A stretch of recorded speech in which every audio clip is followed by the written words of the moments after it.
Okay, magandang gabi mga kateknik. Yan. So, naghanap pala ako ng mga darag dito sa ah, Santa Maria, no? So, nag-ikot-ikot ako ng mga barangay, no? So, nakapunta ako ng San Isidro, Sur, at saka sa Parihog na yung mga naabutan ko, no? So, may mga nakita naman ako, lalo na sa San Isidro. So, ang hinahanap ko pala ay sa babaeng manok ay yung ganito ang kulay. Tapos gray yung paa. Ay, yung palong ay single comb. So, palong ay single comb. Sa lalaki naman ay ganito ang kulay. Yan. Ganito ang kulay na gray ang paa. Tapos single comb din, no? Yan. So, ganito yung mga single comb. Hi. Wait lang, be. Hi. Hi ako. Hi. Hi. Tapos, ganito yung mga single comb, ha? Sa mga gusto magtanong. Yan. Tapos, yung earlobe ay kahit hindi white tulad nito, no? Kahit red lang. Yan. So, ganyan yung dalawang hinahanap ko na kulay ng babae at lalaki, no? So, bilhin ko sa magandang presyo, no? Depende sa quality ng manok, no? So, ang hinahanap ko po ay native lang.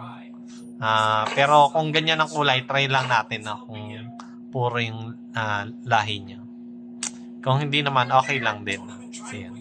So, nakakita na pala ako sa San Isidro. Ipapahuli ko na lang. Hindi kasi nila mahuli, no? So, babae yon. Okay, maganda yung itsura. Maganda, single comb.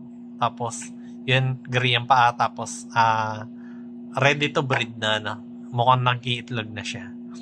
Tapos, sa Sur, sayang yung kanina, no? Yung kulay ay maganda, single comb. Tapos, ang nakakatuwa sa kanya, pambabae yung kulay niya, oh.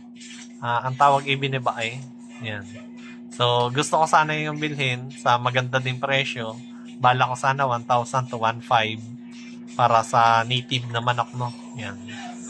Yun yung, ganun kaganda yung quality ng manok na gusto kong bilhin. Yung manok niya, yung presyohan ko sa manok niya. Pero, syempre, depende yun sa quality ng manok niya. Pag nakita ko na yung quality ng manok niya ay pang 300 lang, yan, 300 ko bibilhin, no? Yan. Depende. Pakita niyo sa akin yung picture. Kapag pre-presyon ko, pag magkasunda tayo dito. So, go. Ang importante lang naman yung mga nabanggit ko na gusto ko talaga. Ayoko ng mga P-comb. Ayoko ng, tapos ibang kulay, no? As in, ganun lang. Ganun lang, no? Yan. So, sa Parehog kanina, na may mga bahay din ako na pinuntahan, pinagtatanong kung may ganong kulay sila at ganong klase ng manok, mga karakteristik na nahanap ko. So, wala tayong nakita sa Parehog, no? Yan.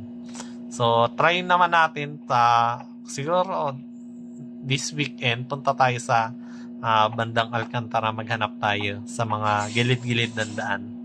Yan. Pagtingin-tingin lang tayo. Naalala ko, may nakita ako dun na gusto kong kulay. So, yan. Yun lang muna mga kateknik. Bye-bye.